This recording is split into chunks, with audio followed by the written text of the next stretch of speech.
I came for the memes.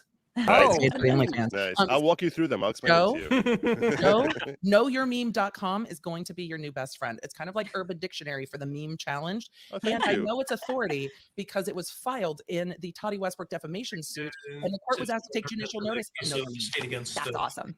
Thank you so much, Emily. You're welcome. Kyle Rittenhouse. Oh, my mic is here. Good morning, everyone. Good morning. Hey, everybody. Hey, Tom. Hey, Emily.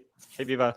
Tom, nice to meet you. I think questions. There's been conversation around this morning. We had asked the media coordinator to determine possible whereabouts of certain persons.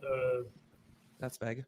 Because we received a report this morning from the Kenosha Police Department that last evening, and let me just set this background here.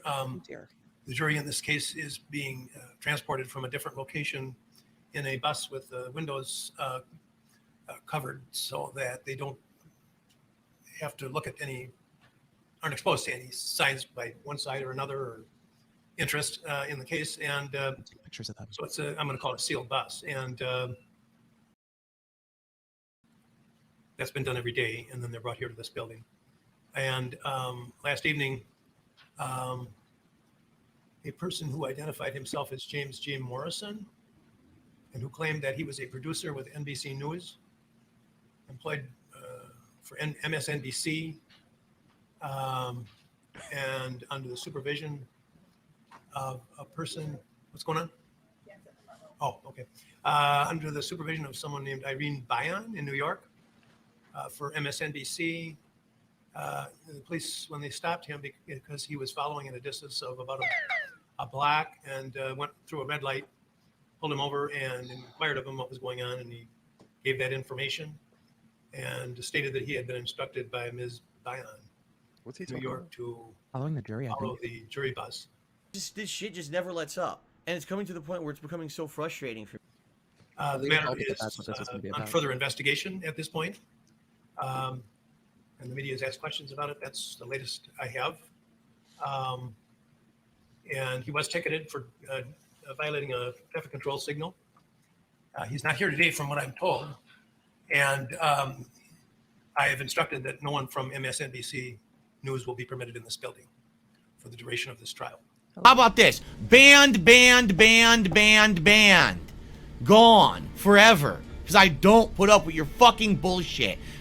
This is a very serious matter, and I don't know what the ultimate truth of it is, but absolutely it would go without much thinking that someone who's following the jury bus, that is it's extremely serious matter, and will be referred to the proper authorities for this prosecutor's office. further Good. action. Thank you. wreaking havoc. You know what, though? What he said was, That's it. yeah, apparently that's it. But that, we're going to try to get to the truth of the matter. But he said the person was pulled over and said they were told by their supervisor to follow the jury bus. I don't know what else you need to get to the truth of the matter. It seems like we have all of the facts. Well, MSNBC was caught jury tampering. Now, fortunately, it was attempted jury tampering, but apparently an MSNBC producer was trailing the jury bus, blowing through a street light to try and keep up with them. And of course, they come out and they say this is a normal process. They were just trying to get in touch with the jurors so they could interview them after the verdict. Right. The judge banned MSNBC from the building. Good. Now, this producer that was named is an NBC producer, so this, of course, overlap. But this may be one of the most serious. I don't know how you just acts of aggression. What do you want to call it? Attempts to interfere. Grave constitutional violations.